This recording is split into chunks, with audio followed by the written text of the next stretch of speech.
Сәлем достар, сіздермен мен Әйгерім. Сіздермен бүгін үй жағдайында күнделікті желінгенге жасап жүрген жұмсақ нанның құпия рецептімен бөлісетін боламын.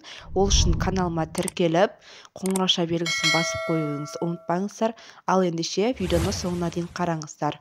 Ең алдыменен ыдысымызға жылы суымызды, қантымызды, тұзымызды және де аштығымызды салып,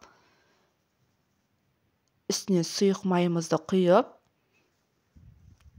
жақсылап араластырып алатын боламыз. Тұзымыз, қантымыз барлығы еру қажет. Одан кейін унилегіштен өткізілген ұнымызды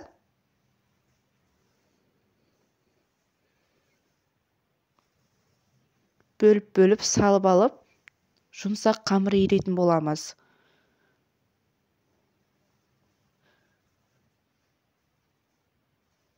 Ең бірінші салынғандарды лафатамен көмегіменен қоюланғанша араластырамыз.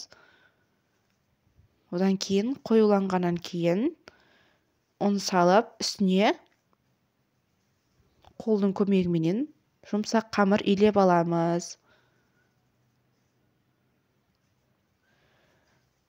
Осылай жұмсақ қылып илеп, 1-2 сағат көлемінде бетін жауып, жылы жерге қойып қоямыз.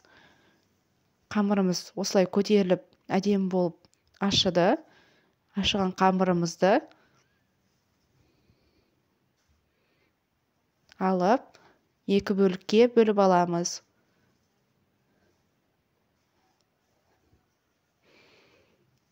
Толық рецепті описание бөліміне жазып қалдырамын. Астыңғы бөлімде описаниядан өтіп көре аласыздар.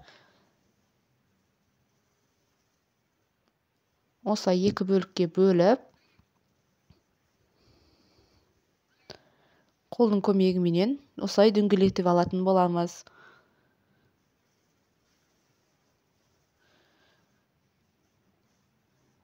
Қамыр жұмсақ болған екен, кішкене қолға жабысады. Осылай қолдарыңызды сулап алып істесеңіздер де болады.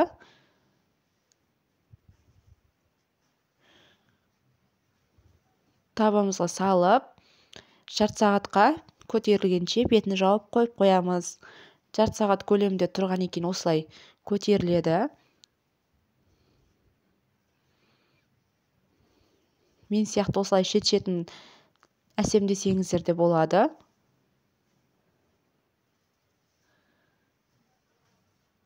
Өз қалауларыңызша сәндеулеріңізге болады.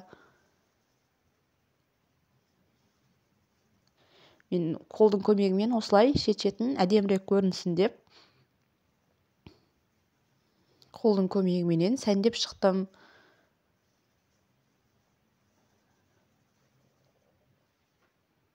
Содан соң бетін жұмыртқаның сарысыменен жағып шықтық. Жақсылап барлық жеріне тигізіп, жұмыртқаның сарысын жағамыз.